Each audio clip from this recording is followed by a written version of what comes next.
All right, we're going to get started in about a minute. We're going to let a few more people come in.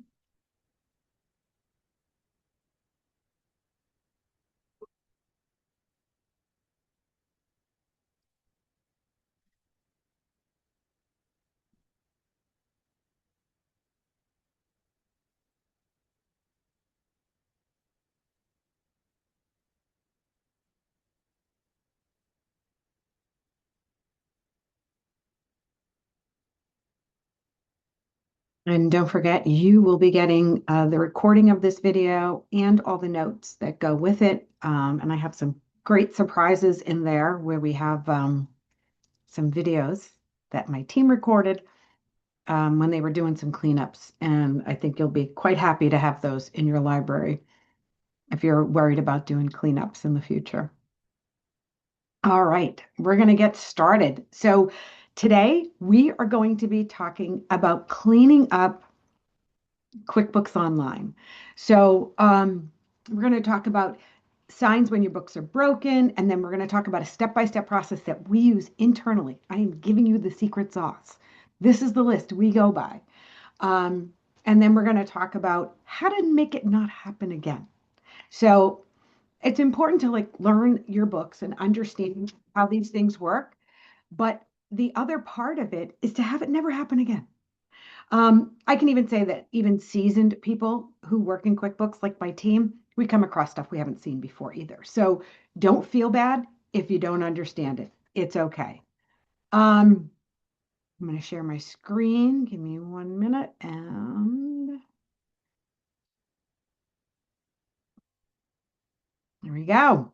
So we are going to walk through how to figure this out, figure out like when things are, how to identify when things are not going well, and then how to systematically resolve these issues.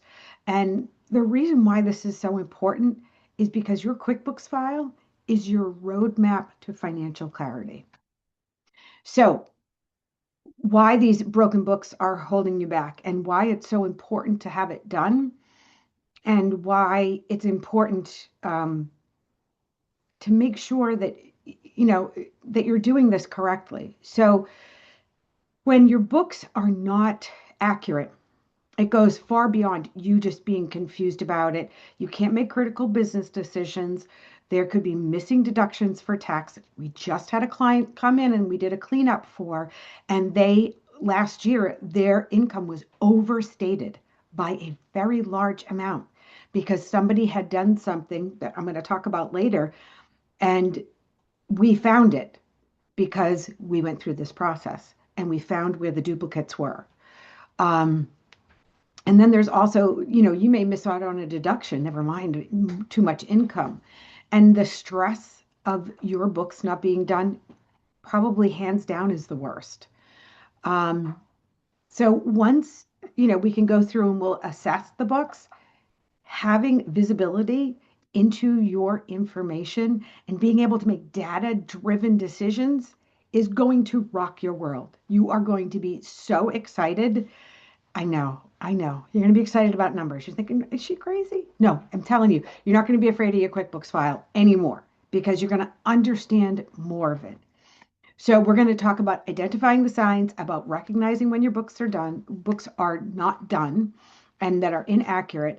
And then we're also going to talk about how to identify and clean those up. And then we're going to talk about doing this going forward and making sure that you don't end up in this situation again. So these are some basic red flags that the books are broken. One of the things that will happen is that these things happen, and if you identify them quickly, you can take care of it. And then it will cause so much less heartache because when these things go on, they compound. And we've had clients come to us and they don't know their financials because their books are a mess. I mean, we had a company that was using QuickBooks and then doing everything in Excel because their books were such a mess and they knew the numbers were wrong. They were still reconciling, which just didn't make any sense. But it was unbelievably crazy. And that was the situation We had to actually get rid of their QuickBooks file and start a whole new one because it was 20 years of a mess. And we could have cleaned it up, but you have to make a decision. Is it worth it? So if your bank account won't reconcile, if something's wrong, if your bank statement doesn't match, if there's discrepancies, this is the most common red flag of when you are doing your books, when you're doing a reconciliation, which you should do every month. Um, this is the biggest red flag. So you can stop and take and make sure that you address it.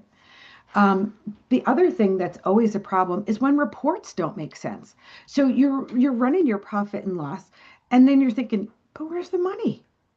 And you're confused about why it's not matching what you feel like is going on in your business. And this is extremely common also. We have so many business owners that are like, I know that these numbers don't match what's going on. Because as the owner, a lot of times you have gut instinct about what's going on and don't ever doubt your gut. Um, Another situation that happens, and it happens with a lot of business owners who are doing their books, is that you don't want to do your books. So you don't. And then they start piling up. And then there's 200 uncategorized transactions in the banking review tab. And the thought of it just makes you sick. And you're like, not even a big glass of wine is going to help me with this. So that is another sign that things are not going well. Also, if you keep finding like the same invoice twice, or you paid a vendor and you can't find the transaction, these things can cause problems in the future, and you want to address them now. So I even have one for the uncategorized transactions, like you have too many of them. I even have something for that, and it doesn't include wine. So you can, as most people know, short-term pain, rip off the Band-Aid. Just do it. Um, and then if you let it go, you're going to end up with more problems. You're going to have cash flow problems because you can't accurately figure out when clients are going to pay you, when these things are going to happen. You can damage your relationships with your vendors. Tax prep can become expensive. We just brought on a new client and we assured them that their tax bill will decrease because the accountants will not have to make any adjusting entries to the books to make them match the bank statements, credit card statements, loan statements, because we will be doing that. So that is a huge benefit that you don't have to, your tax bill should be decreased. And then long term, we've had people come in and have IRS audits and they can't produce anything. And it's really upsetting. And the stress level on that is something you totally want to avoid. So the cost of fixing broken books grows exponentially over time. A problem that takes 2 hours to fix today could require 20 or more hours 6 months from now. So you're here, you're being proactive. Good for you. So this is how you assess the damage. So you need to figure out what's broken and how badly it's broken. So there's a couple of things, and you can do this 4-3-2 assessment. So there's four key reports you're going to look at. One is your profit and loss by month. You're going to look at your profit and loss by month, and I'm telling you right now, if you have a bookkeeper, run this report. You're going to look at discrepancies month to month. So 1 month, there might be rent in there. And then the next month, there's no rent. And you're like, wait a minute, I know I pay rent every month. Where is it? Those things mean something's miscategorized. Or if all of a sudden there's a negative number in something, you have to investigate it. The accounts receivable report and accounts payable report. Look at those for anomalies. The balance sheet, you're going to look for negative accounts. You're going to look for things like payroll liabilities is a huge one. And payroll liabilities should always eventually clear out. Sometimes they don't. Loan balances should be decreasing. So, and then you're going to review your chart of accounts. It's not a report, but you're going to look at your chart of accounts to look for duplicate and misnamed categories. And then you can merge those very easily. So the four key reports are the bank reconciliation report you're going to look at. And I'm going to tell you a little bit more about that. The profit and loss by month to look for discrepancies, the accounts receivable and accounts payable, and the balance sheet. You are going to look at these reports because they are where you're going to see issues. They're also where you have a wealth of information of good things, how well the company's doing, how soon you're going to get paid, when you need to pay vendors. It works both ways. It's going to provide you with a rich amount of information, but it's also going to let you know when things are off. So you're also going to know what the severity level is. Do you have a 1 to 3 month backlog, or is it 3 to 6? Or is it 6 or more and there's more errors in it? And then you can make the decision. Once you have this, is like, what are you going to do? Are you going to do it yourself? Are you going to get professional help? And then the other decision is, are you going to rebuild from scratch? Or are you going to repair what you already have? If you are at that point, you need to bring in a professional to ask those questions, because one of the things that we found is sometimes rebuilding is easier and cheaper than cleanup. But there is a balance there because you're going to lose information.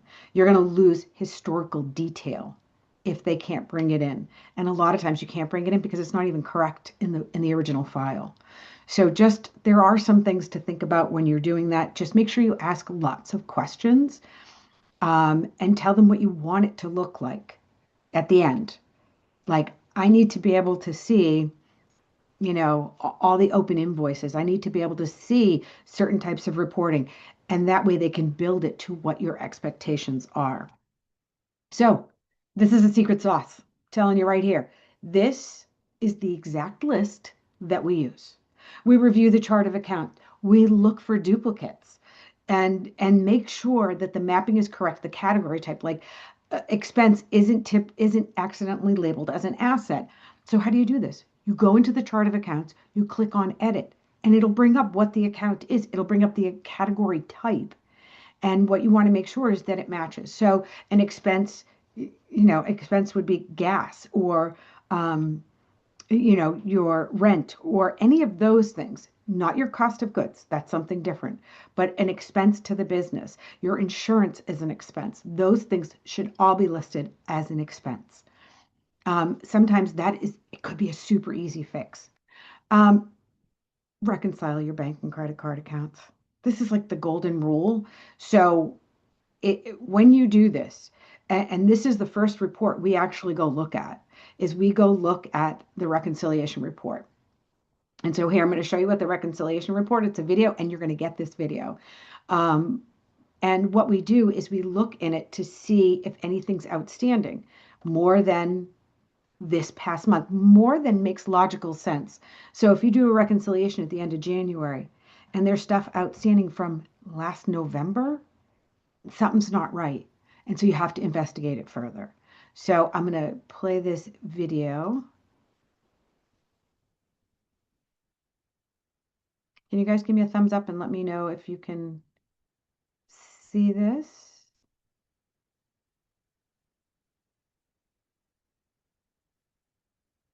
Mm-hmm.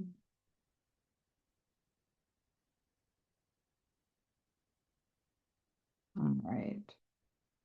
In the reconciliation screen, it's important to look at the summary to make sure everything is up to date. You can sort it by the last statement date that was reconciled. We see here that Better Bank hasn't been reconciled since 2022. Definitely something that needs to be looked into. Let's look at the Good Bank on 1/31/2026. It was last reconciled. And this is a report of the reconciliation. So it shows your statement balance, your register balance, and what was uncleared. You want to scroll down past all the payments that were cleared. These are all the deposits that were cleared. And look for this uncleared checks and payments as of the And this is just what I was talking about. So it's uncleared checks and payments as of 1/31. So anything that's after that is you're looking at, or before this, I'm sorry, months before, is a problem. This is only the end of the month. that makes sense. It may not have cleared until after this report was run. And the same goes for deposits that are here also. So you're going to get that video, and it shows you exactly where to go on how to get to review the reconciliation report.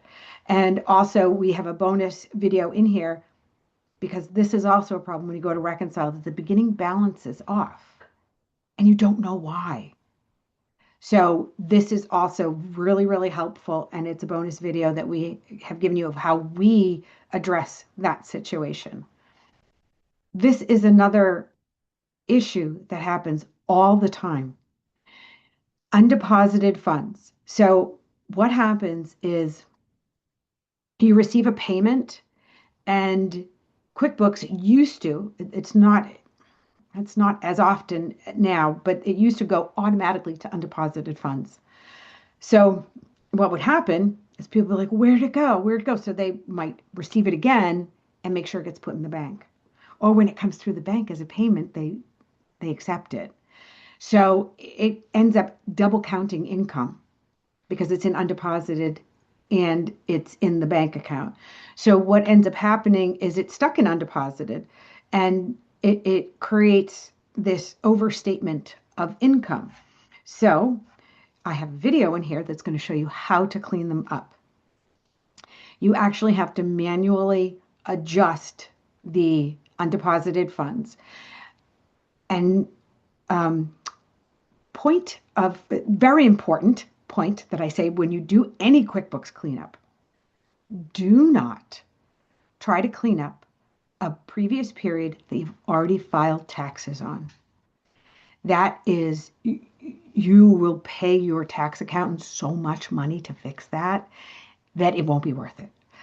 If you do think there's an issue in a previous period, have someone else look at it, because if you change the numbers in a period that the tax return has already been filed on, the accountant is going to lose their mind, because then the numbers won't match up, because at the end of the year they have all the numbers in your QuickBooks file match the tax return. Usually good ones will have that. So please don't go back and fix anything in previous years. Only work in the year that has not been filed taxes on. That's what all this cleanup is for. So right now, nobody's filed any taxes. Well, if you're on year end, if you're on a calendar year tax return, you can do any of these things now. You can look through your whole file and use each one of these steps. So, and I'm telling you, we actually do this almost every month with our clients. On our bigger clients, we review this file every month to this detail. So you're going to next, number 4, you're going to clean up accounts receivable. You're going to review your AR report. You're going to apply open credits to open invoices. So what happens is there will be a negative number on your accounts receivable. And you're thinking, why is that there? Because it's not matched up with the invoice, or no invoice was created. So you'll see it. You'll see the negative number on the AR, and you're going to click into it, and it'll tell you who paid you. It'll tell you the information behind it because you have accepted it into the bank register. So it's going to tell you all the information. You just create the invoice and then attach it to it. If something is uncollectible, we're in, 2026. If there was something in 2025 and you're pretty sure it's not going to be collected, you can write it off to bad debt. And if you're not sure how to do that, that's fine. Just put it in Ask My Accountant, and they will help you do that. It's not, it's get it off your books so it's clean, so you can really see who owes you. That is the lifeblood of your business, accounts receivable. It needs to be right, because that tells you when your money's coming in and how much money you're going to have. And we all need money to run our businesses. So the next one, number 5, is to look at accounts payable. If you put your bills into QuickBooks, which I highly suggest you do, check it for unpaid bills. If you see bills and you know that they're paid, they either, and I don't ever delete, you can either go in and void it. In a small business on a cash basis, it's okay to do that. You can void it, don't delete it, void it. Or You can go search through the transactions and find the bank transaction that it matches to, and then connect those two. So, and QuickBooks actually will help you with this. So that one actually is a little bit easier. They actually have matching features that will match it to it. So you should be able to do that. Um, but it is something that if you really don't want to do it and you know it's been paid and you can see where it's paid, but you can't make the connection to the two, you can void the bill. Um, and if you have the bill attached in QuickBooks, you can actually attach it to the transaction. All transactions can have an attachment. Um, you're going to review all your uncategorized account.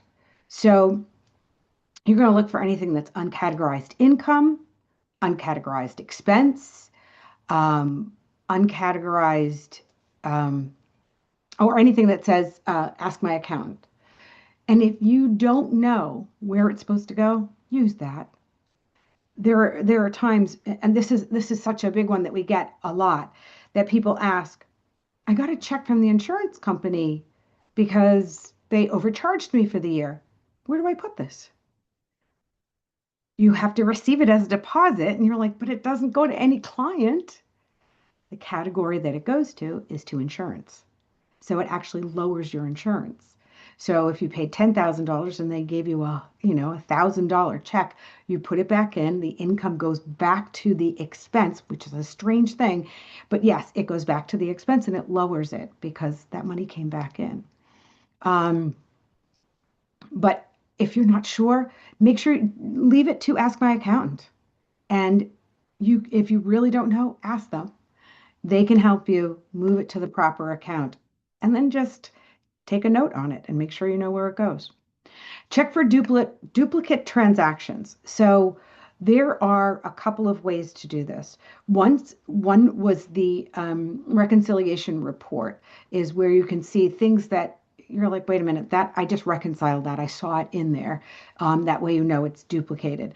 The other thing that you can do is you can do detail by vendor. And that way you can see like all the payments that you've made to those vendors. And you can see if there's duplicate payments, or if there's a bill and a payment and it's going to the same one, but they're not connected. Um, and there's also the chart of accounts can have, the duplicates. So you want to make sure that there aren't duplicate transactions. And this happens once in a while. Sometimes the bank happens to have a duplicate transaction, or you put in a check and the bank transaction came through and you didn't match the two up and you have them both in the register. So those are duplicate transactions and everybody does them. It's not, don't be embarrassed by any of this because everybody does it. I mean, there are so many times where, you're doing something quickly and you forget that you've done it and, it just happens that you accepted it again. After you've done your reconciliation, the two things that we do is analyzing the profit and loss month over month and look for the outliers. Like office supplies looks really high and you're thinking, why is that so high? And then you click into it. It's great because it's a live link. You can click into it and see everything that's in there. And, then there's something in there that belongs in equipment. I'm like, oh, all right, I just got to move that. And it's easy to move because you just go into that line item, into that transaction, and just change the transaction.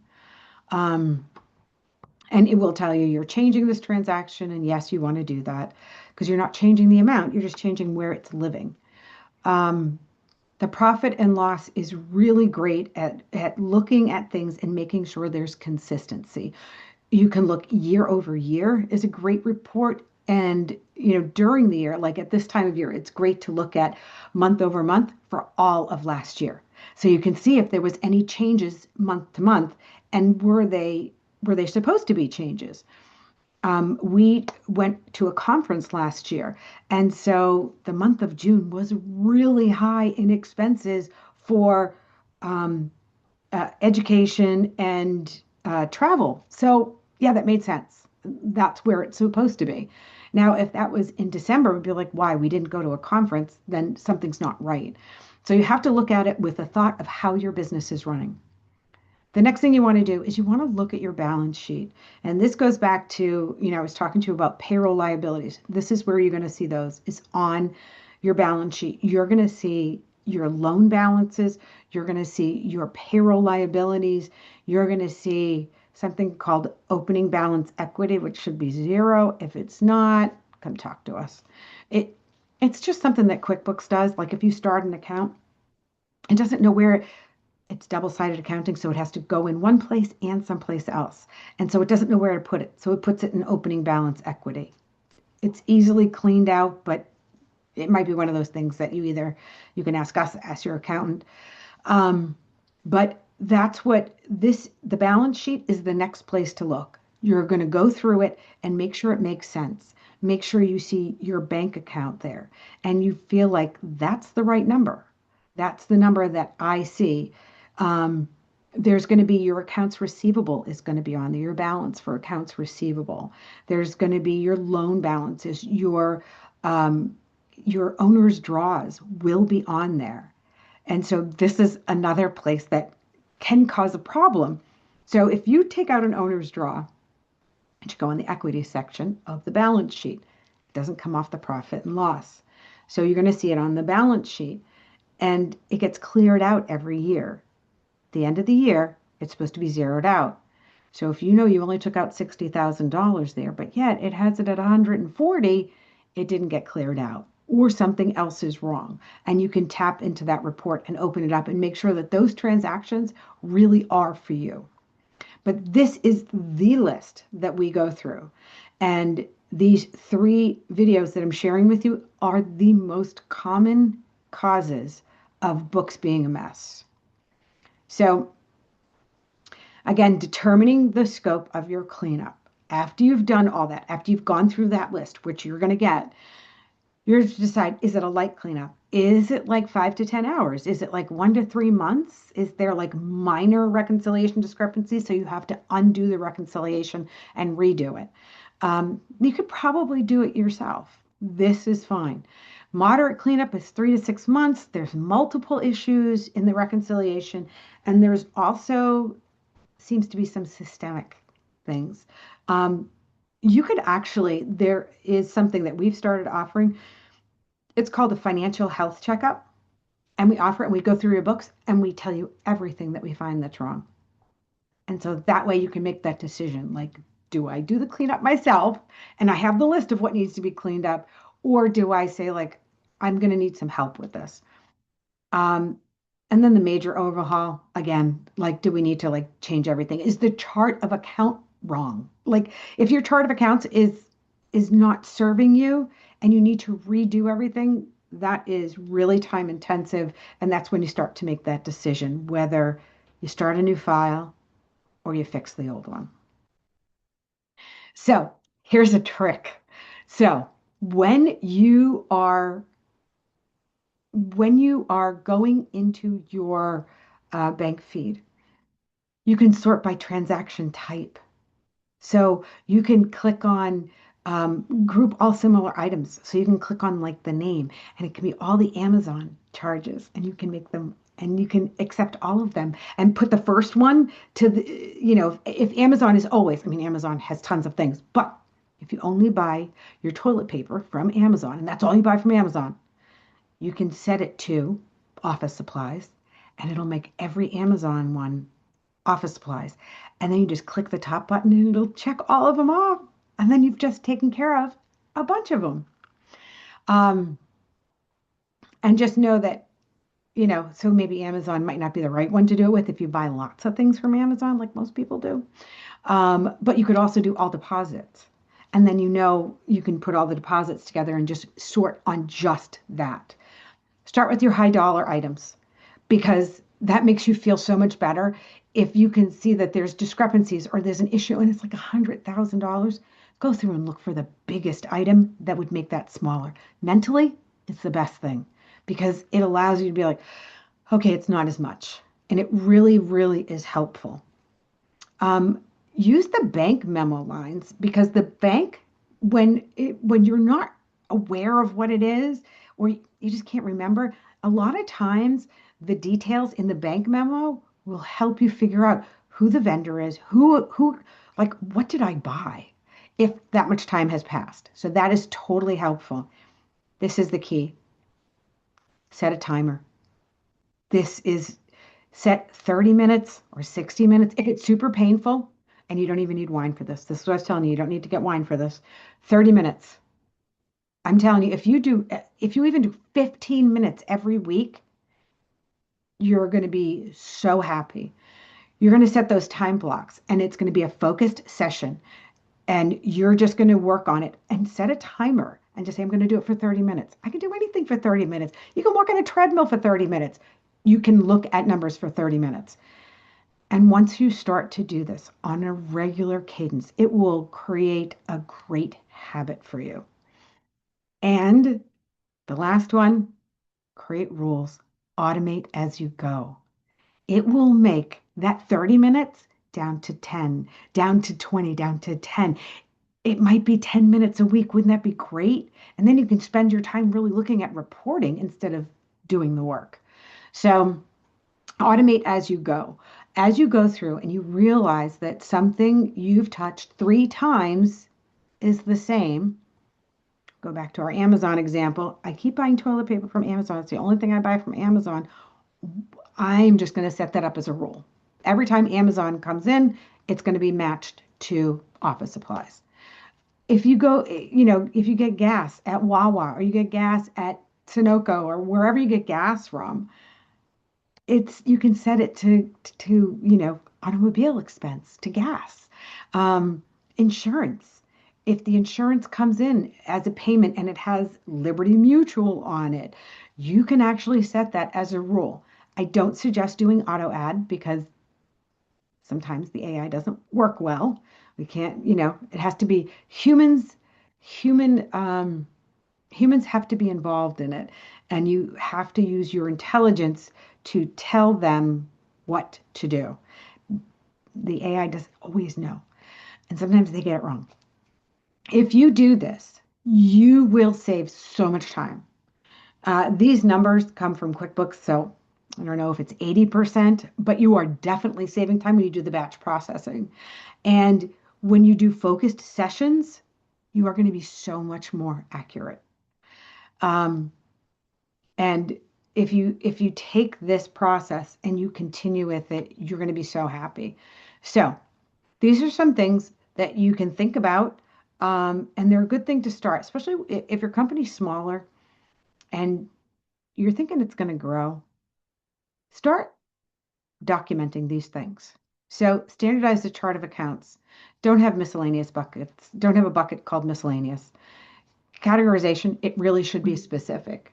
It really should be, this is what it is, and we have a specific name for it. This is insurance, and it's health insurance, and it's car insurance, and it's owner's insurance, and it's E&O insurance. Each one listed. You don't have to have the name. Don't have Hartford because you know what? You might not be with Hartford next year. So have it as a general category of insurance and what type of insurance it is, not the actual name of who you're paying. And make sure your naming conventions are the same. Again, here's another Amazon. Amazon.com, always, not Amazon, and then AMZN, because that's what it comes in through the bank. So it can have you, that's where you go in and look at your vendor list and see if there's duplicates. And you can look at your client list because sometimes clients like the Smiths or Smith, it's like, oh my God, why did I put an S on the end of that?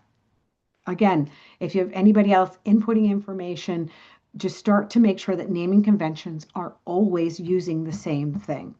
And then documentation system. Make sure you attach your receipts. QuickBooks has a system that you can have it on your phone and you can upload it. I personally use Ramp, which I adore. And if anybody wants to talk about Ramp, I'm more than happy to talk with you about it because Ramp will send me a text on my phone as soon as I use the credit card. And I kind of love that because I forget. So, and it's on my phone and I just charge it and I have a text and it says, oh, what did you just buy? And I put in the category of what I just bought and it actually will categorize it. And then it says, do you have a receipt? And I say, oh, yeah, I do. And I take a picture and I attach it to the text and it's done. It's in the Ramp. It's in the Ramp program. And then I don't do this, but someone on my team goes in and approves it and says, yes, these can be brought over to QuickBooks. And the receipt comes over too. So it's great. It's audit ready.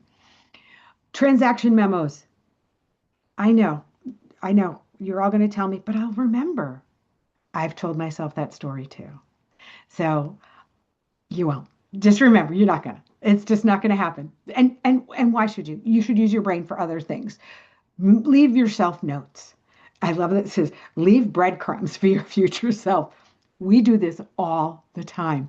There are, especially if the transaction is strange, we put in as much as we can about like why it's there, who told us about it. We've even attached emails to transactions because we have no idea. We know we're not going to remember. And look, I pride myself on having a phenomenal memory. I've come to grips with I'm just not going to remember. Come to grips with it and use your brain for other things. Leave notes about and try to be as descriptive as possible. So, we are going to maintain these clean books now. You have just worked so hard. And I kind of liked this picture because, it's like pushing one of those sleds at the gym. It's really hard to clean up a QuickBooks file, but you've done it. So let's not ever get there again. So, weekly reconciliation habits. Every week, 15 minutes. It says 15 to 30. I don't know. I'm thinking 15 minutes, start in slow. Get yourself in the habit of doing this. Catching errors within days will have you remembering what that was. So a transaction comes in, and this has happened to everybody, a month later, and you're like, I don't know what I bought. What was that? There's no information in it. But within a few days, you will likely remember what it was, and you'll be able to put the details in the memo line. So you don't have to ever remember again. Um, a monthly financial review. After you do the reconciliation, review your P&L and balance sheet.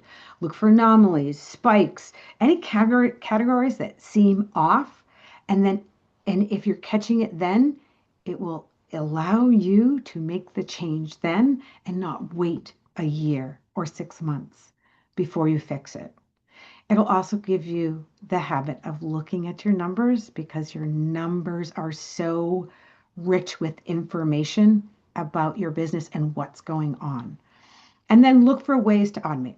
Again, as you go through, continuously look for patterns in the work, in the transactions that you see. Like, I keep buying stuff at this one place. And after working with clients for 15 years, I can't tell you how many clients go, no, no, we're unique. We do this. No, let me tell you, us humans, do the same things over and over. We don't feel like we do, but when you look at the pattern in QuickBooks, and we see this all the time, they eat at the same 10 places. We know where they eat all the time. And the clients are ordering the same work done over and over and over. It might be small tweaks to it, but in a general bucket, yeah, it's the same. So automate where you can. Any transactions that you handle, this is where this rule comes in. Any transactions you handle manually more than 3 times should trigger you to create a bank rule. So this is it. I've given you our secret sauce. And remember the signs. So when you look in your accounts and you see something's unreconciled and reports don't match and the backlog is growing, you are avoiding going in there. 15 minutes. Take that small step.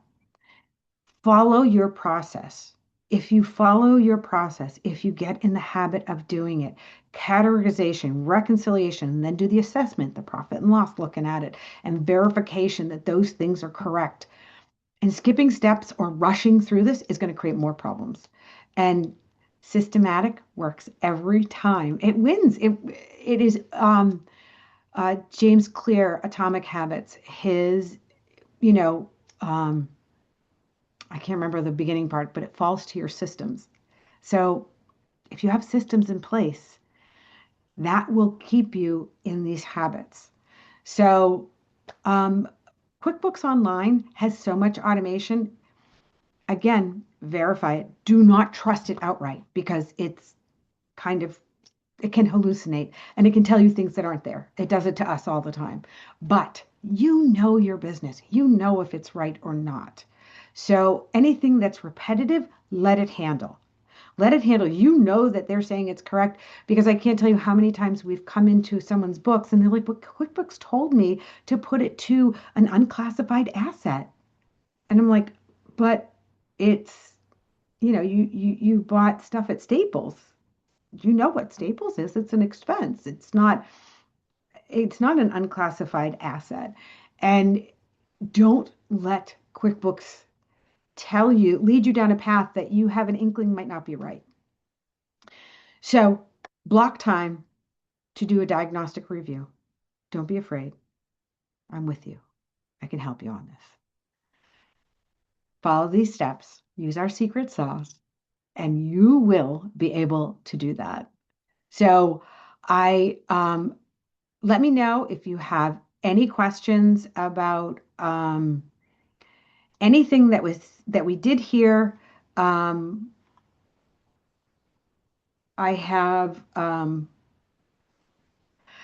so someone said, why does my profit and loss show double the income I actually made? That can be a problem. Um, so what happens is you need to go look at your invoices and your payments and make sure they're matching up. Because my guess is what happened is that you created invoices, accepted payments, but didn't attach it to it. And so it can look like it's duplicated on an accrual basis. Um, how back should I actually go for cleanup?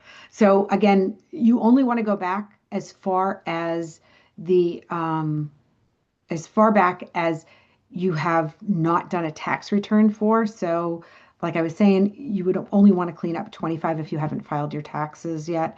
And probably after April or whenever you file your taxes, you're not going to want to touch 25. Um,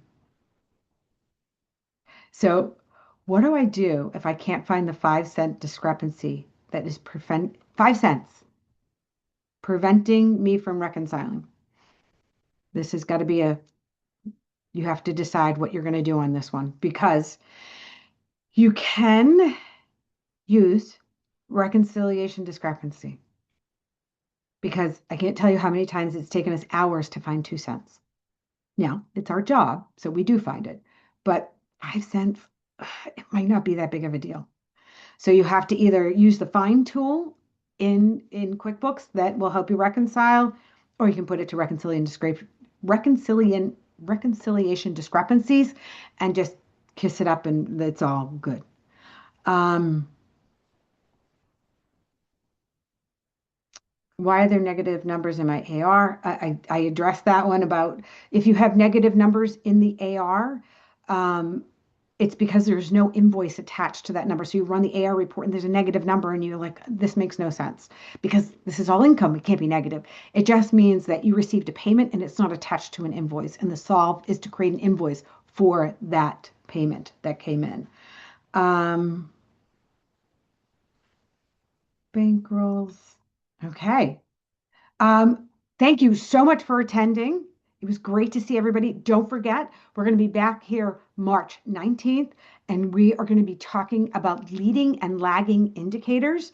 And that is going to be about looking into your financials and being able to predict the future. It's going to be so much fun. All right, take care, everybody.